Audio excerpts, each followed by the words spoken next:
Hello and welcome to this week's episode of Ask the Instructor. My name is John Carissimo. The show is brought to you by the Tampa School of Real Estate. We're here every single Wednesday live to help you understand the technical side of the real estate industry. And what we're talking about today is something that a lot of people going through the real estate license application process run into. And it's a deficiency with your background check related to your fingerprints. And this can seem like a really intimidating notice, communication, piece of information you're receiving because you're sitting here thinking, okay, there shouldn't be any issue with my application because, look, even if you don't have any sort of criminal background or anything like that, you could get a fingerprint deficiency, which what does that mean? Well, to make this short, because I know some people are just looking, hey, John, just tell me what I need to know. I don't want to watch an hour-long video. Well, we're not going to be that long today, but what you need to know is if you get a fingerprint deficiency. So number one, you've got to submit your fingerprints with an approved live scan channeler. So you either need to get your fingerprints done digitally and have them submitted by this electronic live scan channeler that's approved by the FBI and the FDLE, or if you get a hard card done, which is what you'll get like if you go to a police station.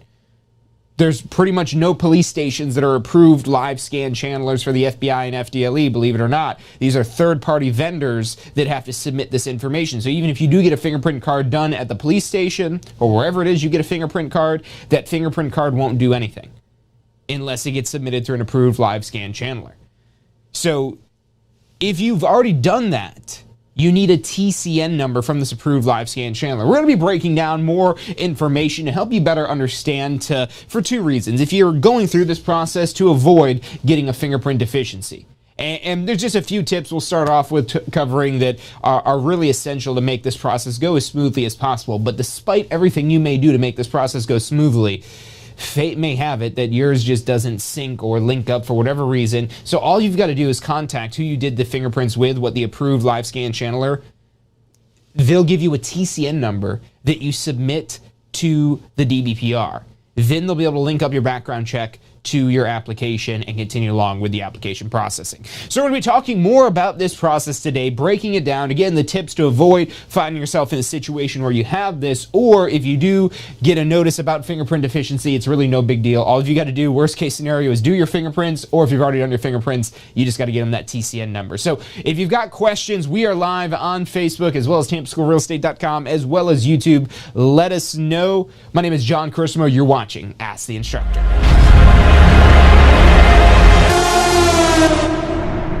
You are watching Ask the Instructor. Absorb the knowledge. Become the expert.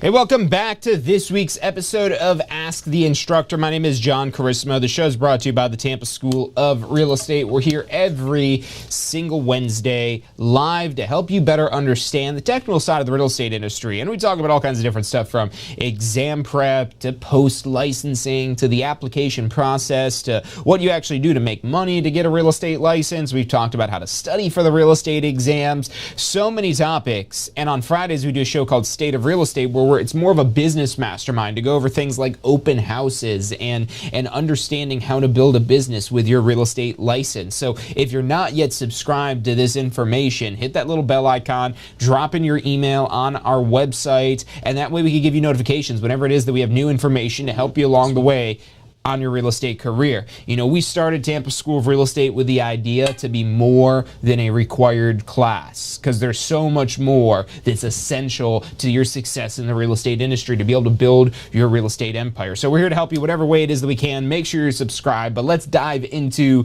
today's topic about fingerprint deficiency. So what do you do if you find yourself in this situation where you've got an application fingerprint deficiency? So again, it's one of two things just to break down. So either you don't have your fingerprints done. So let's keep it simple. Do fingerprints. And then number two, and we're going to say with a live scan channeler, Sometimes I'm going to unplug this here and plug it back in to get this to show up good on the screen for you. There we go. Should do the trick. So do these fingerprints with an approved live scan channeler. It's still getting crazy on us there. And then number 2,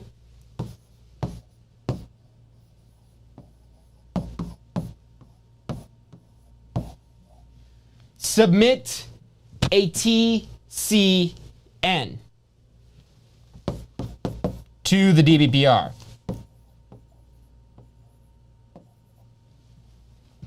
If you want to be, extra on top of it, you could take this TCN number as soon as you have it and put that in the contact form on the DBPR's website and say, hey, for my application, make sure you link up these fingerprints here. But I don't want to put statistics on this because honestly, I'm just guessing at this. But probably 90% of the time, you won't have to do this. 90% of the time, this is going to be a really automatic process that's very streamlined, something that you're not having to submit this TCN number. Usually, all it is that you've got to actually do here is do this through an approved live scan channeler. And this live scan channeler, if they don't do a lot of real estate license fingerprints, you could probably still get it done with them, but I would be careful because now it puts more in your hands to make sure they know what they're doing. But if they already know what real estate fingerprinting is, they should know that the ORI number is what it is. And I'm actually going to look it up while we're on the air here so I get you guys that information about the ORI number. And if you have any questions about, again, fingerprints, about getting your real estate license, the application process, the background check, any part of that, drop that in the chat so we get that answered for you. Again, we're here to help you better understand how to build a successful real estate career, but that real estate career never gets going because of whatever obstacles that are in the way. And a lot of times, this application process, it's administrative nonsense, for lack of a better term. I shouldn't call it nonsense, because it is an important part to make sure that people are screened, and you still could commit fraud once you have a real estate license, but you're screened and you're a little bit more trustworthy than the average person having a real estate license. So the ORI number that you would need, and the agency you're doing your fingerprints through, the vendor that is approved by the FBI and FDLE, very important that you make sure you're using an approved channeler, otherwise you might have to pay double. Because most of the time, these live scan channelers, if you bring them a fingerprint card, it costs the same amount usually as what it is for them to actually roll your fingerprints, because they still have to scan it in digitally. So if you're paying for that fingerprint card, you're now paying additional on top of the live scan fingerprinting. So that is one way to do it, and it's actually required that way if you're outside of Florida. So if you're outside of Florida, or you can't physically come into one of the fingerprinting offices in Florida, you can get those hard cards done. So that could be more convenient, but also now that involves mailing stuff in or bringing stuff in, so that's adding more steps to the process. If you're local, if you get them done with an approved live scan channeler locally, that's your best bet. And again, if they know what they're doing with real estate, they do many real estate license application fingerprints, which they should, because there's a lot of people that get fingerprints for a real estate license. This is the ORI number right here, FL920010Z. That is the ORI number. Like I said, most of the time, they'll already know this ORI number if they know you're getting a real estate sales associate license. They might just ask you that. But if they are asking for an ORI number, this is the information that you need to make sure you give them, because here's what happens. Here's the flow chart of how this all kind of works around here. So let's start off with you and your fingers. So here you are with your fingers. That one's a little curvy looking. You got some weird looking fingers there. But there you are with your fingers. You get those done. Now the little live scan channeling devices, they're these weird looking devices, scanners that look kind of like this, and you're gonna have a technician that goes through and scans in your fingerprints onto this device. So your fingers go scanned in digitally. It's this little green laser that's in here, scanning your fingerprints. Get to be an artist today. This is always fun. They submit your fingerprints to the really two places. To the FBI and to the FDLE.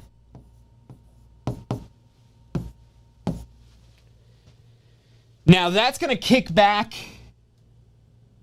a tracking number called the TCN. And this is basically as soon as your fingerprints get electronically submitted to the FBI and the FDLE, it's usually the response back is, okay, here is your tracking number. Those fingerprints are digitally shipped out to the FBI and the FDLE. Here is the tracking number, which that approved live scan channeler will then provide to you. Now, usually you won't get this right on the spot when you're doing your fingerprints because they have to wait until this does get submitted before they have this TCN back. So unless you're waiting around, you probably won't have that immediately. But usually it'll get emailed or sent to you somehow, or you might have to call in to the place it is that you've done your fingerprints with. If you can't find this TCN number, if they did not email it to you, if they didn't send it to you or give it to you in any way, just give them a call. They should be able to look up your file, give you this TCN number, which you could then provide to the DBPR. But again, this is a tracking. It stands for like tracking control number or something like that. It's a tracking number, basically. Now, the DBPR will get a background check.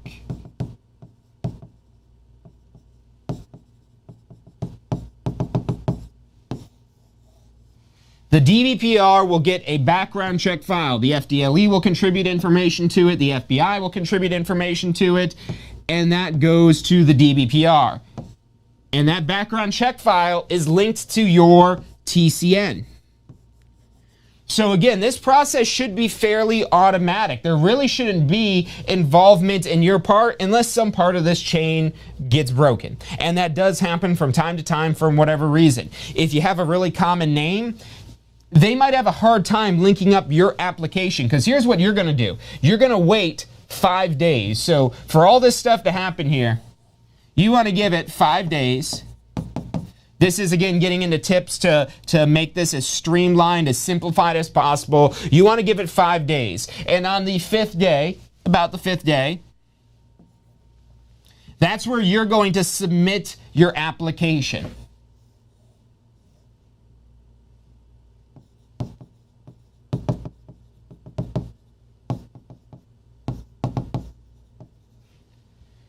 Now, why do you want to wait 5 days to submit this application for the license? Well, to give it time so that this background check file, because this is what we're waiting on here, this background check file to be at the DBPR. Now, your application, you do it online. The website is myfloridalicense.com.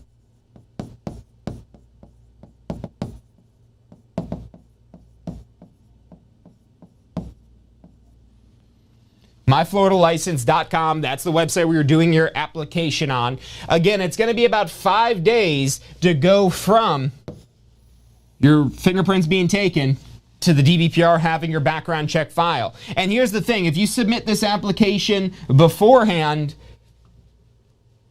it's not going to be the end of the world, but you're likely to get an application deficiency. Because if they start processing your file before the DBPR has your background check, it's almost like your application gets manually automatically flagged, but then until it's manually reviewed, you don't find out about it.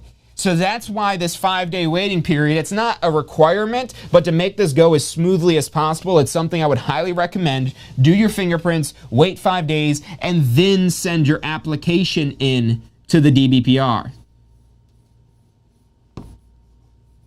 You can include your TCN number in the application, but it's not necessarily required. Again, you might not have that. You might not have received it yet. You probably should if by then, as long as the place it is that you did fingerprints with provides you with that information, which if they're not doing that automatically, you just give them a call and they'll be able to give you that TCN number in the event that you need it.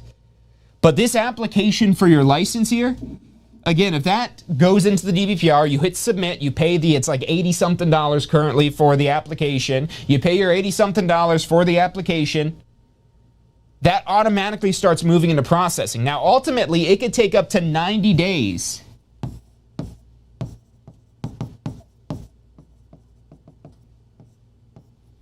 for an approval.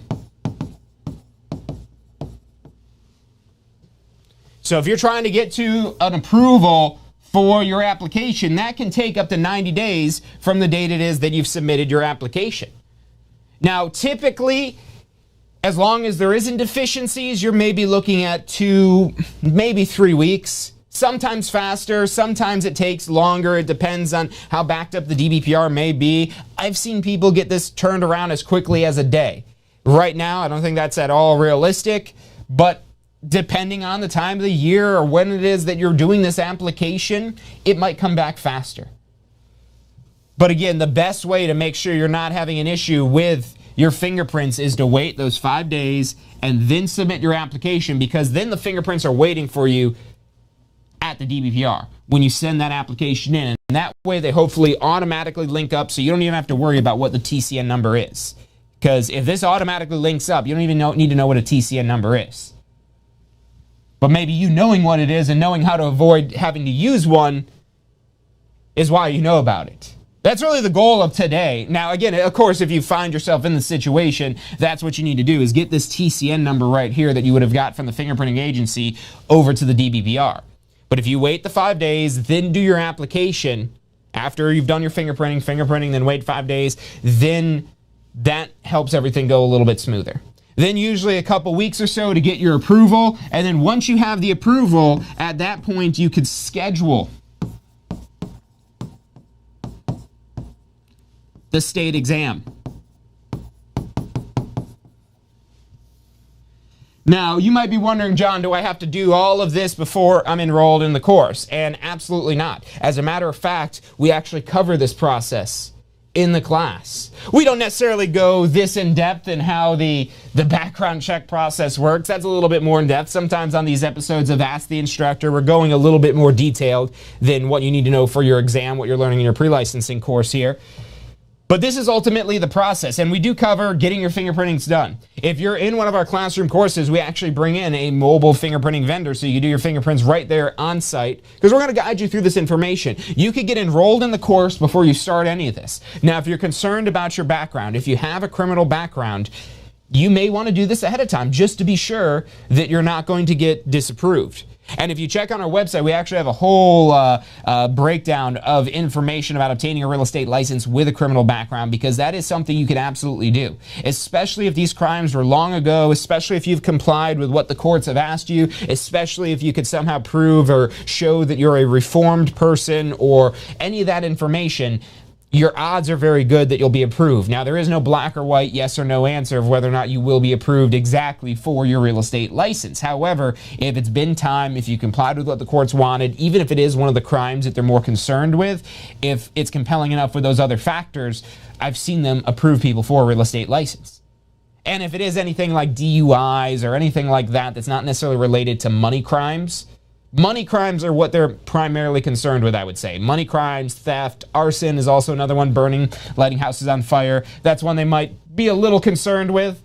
But again, if it's been time, if you could show you're a reformed person, we've got more information on our website as well. And we also have a really great attorney that we've referred many students to. They could help you get any required documentation from your background, as well as if you do get called before the Florida Real Estate Commission. So if it is something more recent or something they're more concerned with, at one of their meetings, they'll call you to their, as a summary of applicants candidate. And at that point, you could hire an attorney, or you could basically try to explain to the FREC yourself why you deserve to have a real estate license.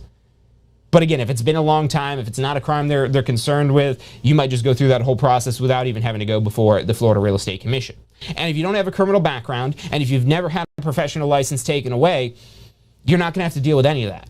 Because if you don't have a criminal background, there's not really anything they're going to be concerned with other than if you've had a professional license taken away.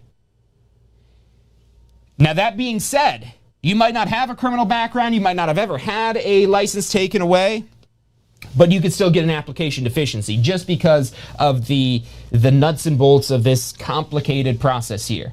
And you could do everything exactly right like you're supposed to and still get a fingerprint deficiency. And here's the thing, as a school, we don't get any information on that. They don't tell us that. That's confidential to you. They won't even tell the fingerprinting company. The last thing the fingerprinting company hears is your TCN number. They get the TCN number and they never hear anything after that. So going back to this background check as well, your fingerprinting won't give you a copy of that background check. Now, I know there's a lot of vendors out there that do something called a departmental order. So these fingerprinting live scan vendors, if you do want a copy of your FBI background check, you could request a departmental order to get basically your background check from the FBI. But that would be something separate it is that you're ordering for yourself. That isn't included with your fingerprints. Your fingerprints are literally just sending your fingerprints to the FBI and the FDLE. But that ORI number that I told you about earlier, this FL920010Z, that is what instructs the FBI and FDLE to send your fingerprints to the Division of Real Estate at the DBPR. So that'll tell them, okay, once we do these background checks, we're going to put this in this file, and that's going to go to the Division of Real Estate at the DBPR. But again, the only person that's going to know if there is any deficiency is you. So definitely watch your emails because they'll be emailing about this information. If you follow this timeline here, fingers crossed you won't have an issue. But again, the DBPR systems, it's technology. Sometimes it doesn't work, and especially if it's technology that could use an update, as a lot of government technology can. There may be a little bit more prone to errors or issues or things not linking up. So that's where you want to watch out to make sure you don't have to step in and give them a TCN number. Because if you never go to give a TCN number to the DBPR and they say your fingerprints are deficient, you'll get an application denial at 90 days. So watch your email. You can check the status online when you log into the DBPR. And again, we guide you through this. If you have any questions on any part of this process, give us a call. We work with great fingerprinting vendors as well who can go even more in depth and are even more knowledgeable than we are about this whole fingerprinting process. We have attorneys we can refer you to if you're concerned about the background check process, if you have things in your criminal background and you need help getting any of that documentation. We might not be the final end-all be-all resource for absolutely everything, but we can absolutely get you pointed in the right direction to help make your real estate career a reality, to start building your real estate empire. So if that's something it is you've been thinking about or you need any help going through this process, give us a call. The phone number is 813-333-2676. Again, that phone number is 813-333-2676. You can call us or text us at that phone number, and you can also find out more information at tampaschoolofrealestate.com. That's tampaschoolofrealestate.com. It's about all the time we've got for today's show. I want to thank you all for tuning in. Hopefully this information has helped you better understand the fingerprinting process. So if you're looking for the to-do list here of what do I need to do to get my license, look, get enrolled in a course. Unless you're concerned about your application not getting approved because you have a criminal background or because you had a license taken away in another state, then do your application first. But if that's not you, or you know it's something that's long ago and you're not concerned with a criminal background check, you know you might have to jump through some hoops, but you're fine, you're ready to move forward, get enrolled in the course. And again, if you don't have a criminal background, if you haven't had a license taken away, the only thing that would hold up this process is just technicalities with making sure everything links up. So you could get enrolled in a course because we're going to guide you through this information. We're going to guide you through the fingerprinting process. We do these videos if you want to do this ahead of time and get you a head start. As soon as you enroll with a pre-licensing course with us, we give you a course called The Secrets of the Exam. And that talks not only more about the application process, but it also talks more about the exam process and tips and tricks and strategies to help you pass your exam. So take a look at those reference materials, or you need any help finding any of this or any help along the way. Again, call us, text us, 813-333-2676. It's about all the time we have for today. We'll be back on Friday for State of Real Estate to help you grow your real estate business. Until then, you'll have an epic day. Hey, so if you're thinking about starting a real estate career, it could feel a little overwhelming sometimes. Look, that's completely understandable. That's why we're here to help. If you haven't already, check out our Success Center, tampaschool.com/success. Or if you don't even know where to begin, give us a call. We'd love to help you out. We've got advisors standing by to answer any questions you have and assist you in any way it is that we can. Our phone number is 813-928-0106. Again, that's 813-928-0106. Give us a call. We're the Tampa School of Real Estate. Do you want a career that allows you to be in control? With a career in real estate, you'll get to call the shots. Whether you're looking at starting part-time or want to become the next top agent, a career in real estate makes it possible. Find out what it takes at tampaschool.com. Do you want to incorporate studying for your real estate exams into your busy schedule? Now you can review the key topics you need to know to pass your class and state exams with our MP3 audio review. Simply pop in your headphones or connect to your car to reinforce crucial information while you exercise or drive. Listen to the first unit for free at mp3audioreview.com. That's mp3audioreview.com. Are you thinking about a career in real estate? Hey, I'm John Christma with the Tampa School of Real Estate, and we've helped thousands of people just like you obtain their real estate license. If you're thinking about a career in real estate, give us a call. The phone number is 813-928-0106. Our advisors are standing by to answer any questions you have and assist you in any way they can.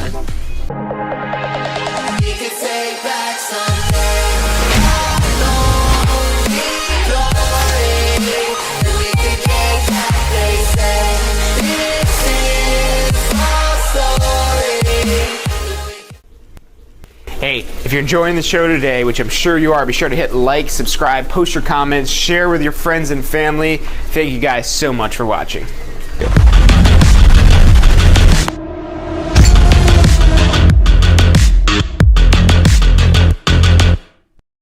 Are you studying for your Florida real estate exam? If you are, you need to check out our Pass First Try strategy. You're going to love this. It's 4 steps that we break down the process to study for your Florida real estate exam. So you're set up to pass your Florida real estate exam because that's what you're studying for, right? To pass your exam. It's 4 steps. Number 1, you learn the information. You've got to learn this to be able to pass the exam, but it doesn't stop at learning. Step 2, you've got to reinforce the basic, simple, key concepts. As you learn this information, keep reviewing the simple things. You don't need to know everything, but you got to review these basic key concepts. Step 3, you've got to test your knowledge. The exam's going to test your knowledge, so if you don't test your knowledge in advance, you won't find out if you know what you think you know until you take the exam. And then step 4 is be confident and prepared, because even if you know this material, you need to be confident that you know the material. Check out the full strategy at passfirsttry.com. That's passfirsttry.com.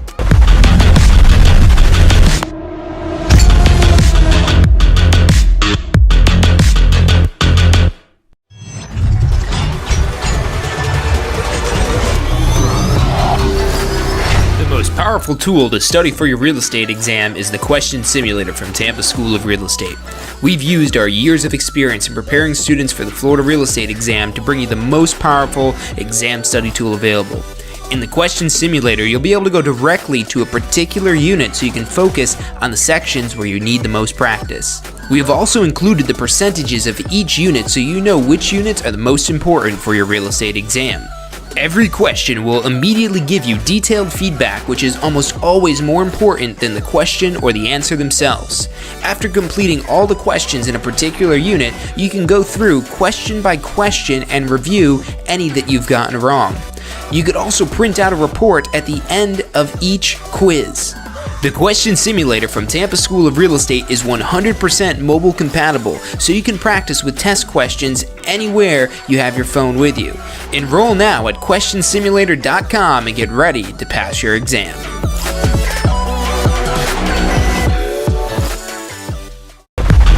Completed your post-licensing education yet? Look, I know you're probably thinking, hey, it's not my renewal deadline, I don't need to do post-licensing yet, but look, here's why you want to do post-licensing as soon as you've got your real estate license, as soon as you're able to take post-licensing. It's not just another course about arbitrary laws that you're never going to use again. It's about real-world, usable topics that'll help you grow your real estate business, to help you take it to the next level. Look, let me ask you this one question. If this course helps you close just one deal, if you get one extra deal from post-licensing, is it worth the investment? I'd say it is. We get paid pretty well, so one deal means a lot of money. Check out postflorida.com. That's postflorida.com for the full details about post-licensing.